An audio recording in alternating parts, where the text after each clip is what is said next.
Hey, thanks for stopping by.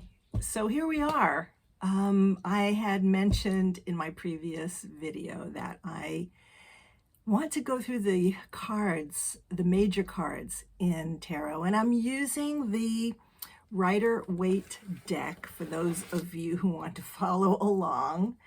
And here you go. I know you know what that deck is, even if you aren't using that deck. And before I get started, let me just say that my experience with the Rider-Waite is 40 years long at this point, and very much attached to that deck.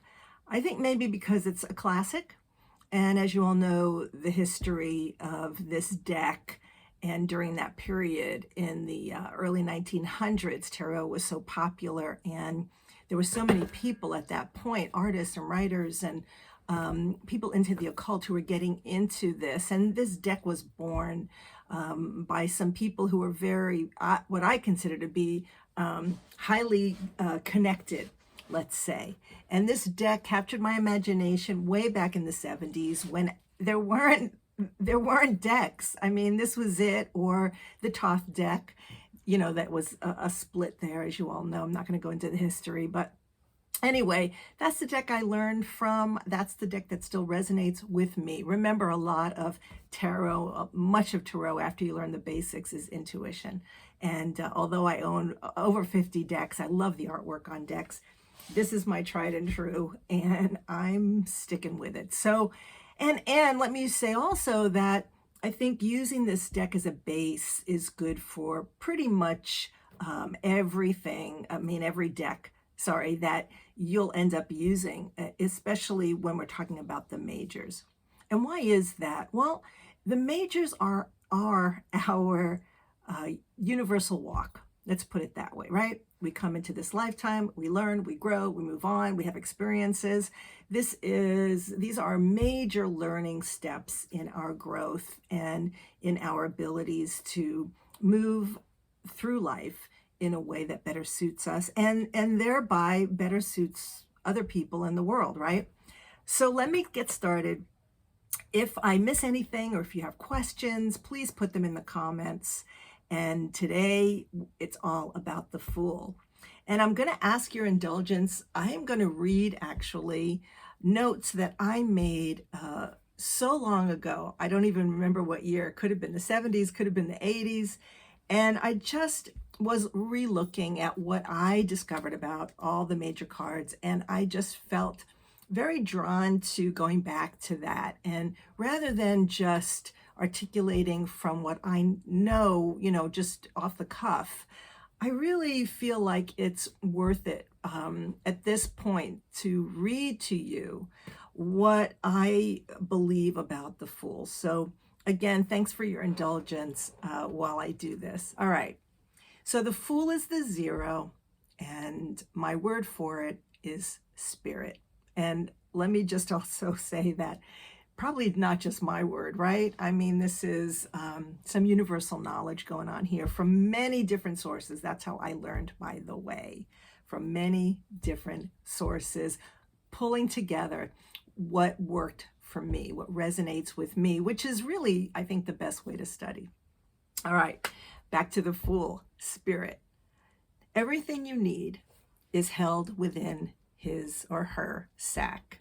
The sack is memory, because we already know everything we need to know. Our lives are about remembering, not about learning new. The Fool is the manifestation of us as spirit. We are spirit. We come into this world as spirit, learning to be human. And we take risks. We dare.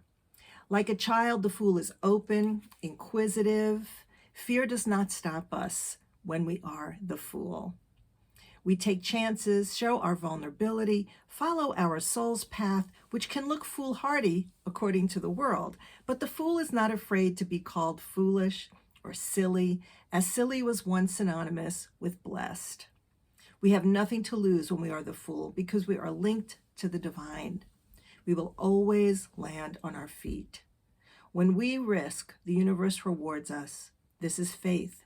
When we follow our dreams, our intuition, our hearts, our minds, we live a genuinely authentic life. and live in harmony with our spirit self.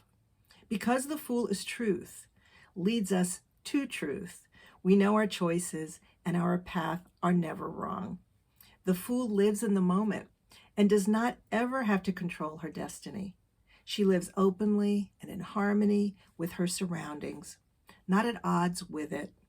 Dare to take the next step off the cliff. You will land securely. You are always secure with the Fool. The Fool is freedom and trust, new opportunities, new doors, new journeys. Dare to risk, dare to be the Fool. So there you have it, what I pulled together for the Fool. And let me just end by saying that this beginning opening place, this 0, means that we are available for whatever comes, right? That's part of being with risk. But it's deeper than that. We are saying that when we come into this world, we're humble, we're available. Our identities aren't even formed yet. We are just so willing. And I think that's the most important part of the Fool, is to remember that we can be, like children, inquisitive, interested. And I'm not going to go into what it means in a reading, because that gets that's a deep, those are deeper lessons, right? Every reading and how it sits on the spread, or what question you ask. But I'm hoping that what you take from all of these major cards is a sense of being more in tune with these cards as they are. And the Fool, the risk taker, the door opener, right? There are cultures, I'm thinking of Santeria particularly, because I used to play Afro-Cuban drums. El Igual was always the first, always opening the door, the path. And that's really how I also relate to the Fool, that open path, that way that we can start our walk as we come into being. All right, well, thanks for being here. You're all so great to follow me along, and you can tell other people, of course, and I really appreciate you being here. Leave your comments. Let me know if I missed anything, or if you have any ideas yourself about the Fool.